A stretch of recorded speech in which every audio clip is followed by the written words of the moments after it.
The world is running dry. Why? As in California, dams are built worldwide to divert water from wet places to dry places to supply agriculture in large cities. The results are the drying up of wetlands and the destruction of various ecosystems. This pattern is repeated all over the world. Lake Urmia in Iran, illustrated in dark blue, was over 100 miles long. The lake is fed by rivers in the Urmia Basin, illustrated in light blue. Many dams have been built in the basin, therefore little water now reaches the lake. This is the story of all lakes and inland seas around the world, just like in California. The situation has become much worse as climate change prolongs droughts worldwide, and this is what Lake Urmia looks like now. Aral Sea was once a large inland sea in Central Asia. It has been performing a disappearing act in the last 40 years with the building of many dams in Central Asia. Now camels roam on what was once the seafloor. Ships are like beached whales on the now dried up portion of the Aral Sea. Water was always scarce in Central Asia. Now it is a crisis. By 2025, 1.8 billion people will be living in regions with absolute water scarcity that is particularly acute in Central Asia. Lake Poopó in Bolivia practically disappeared in just 1 year. Another boat out of water. In November 2016, Bolivia declared a state of emergency due to water shortage as it has been experiencing the worst drought in 25 years. Water rationing is now permanent. Notice people for scale. Any idea where this is? This is Hawaii, not your usual image of the island. Drought conditions are affecting areas we don't normally associate with dryness. Here we're at India, same location 2 years later. This is India again.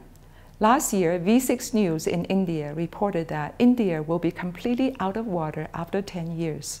Water is so scarce in some areas of India, people get 1.85 gallons of water a week for all needs. Puyang Lake was China's largest freshwater lake. You can now walk across much of it. Again, this is a combined result of drought conditions and the completion of the Three Gorges Dam. The shrinking of this lake has been predicted by many environmentalists.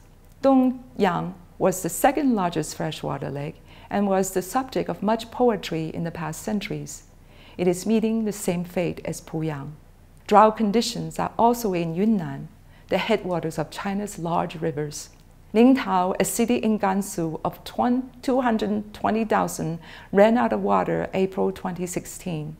People in luxury apartment buildings had to get up at 5 a.m. and lined up for water. 400 Chinese cities now face a water shortage. 110 cities face a serious water shortage.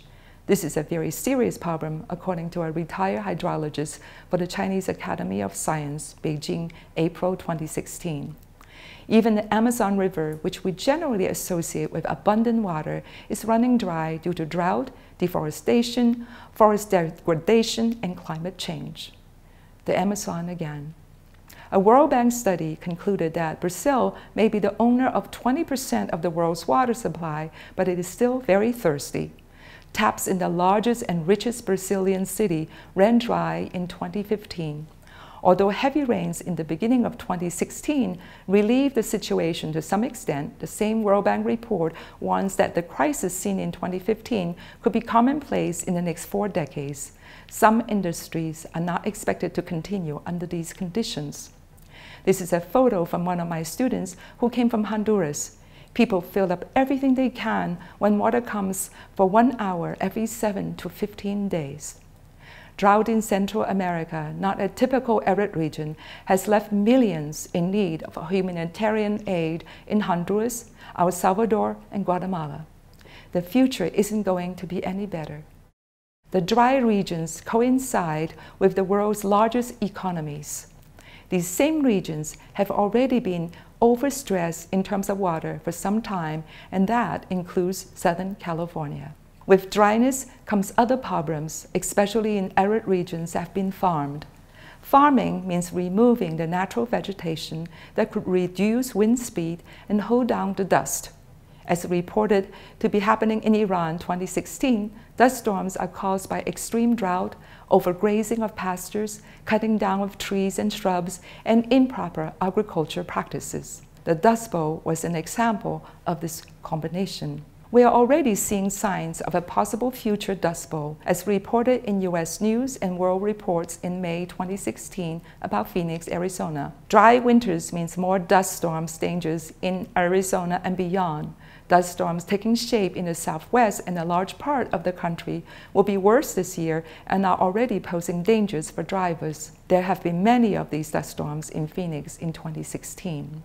The other equally serious consequence of water scarcity is that people and nations will step up their fight over it, as illustrated by what happened in Mexico.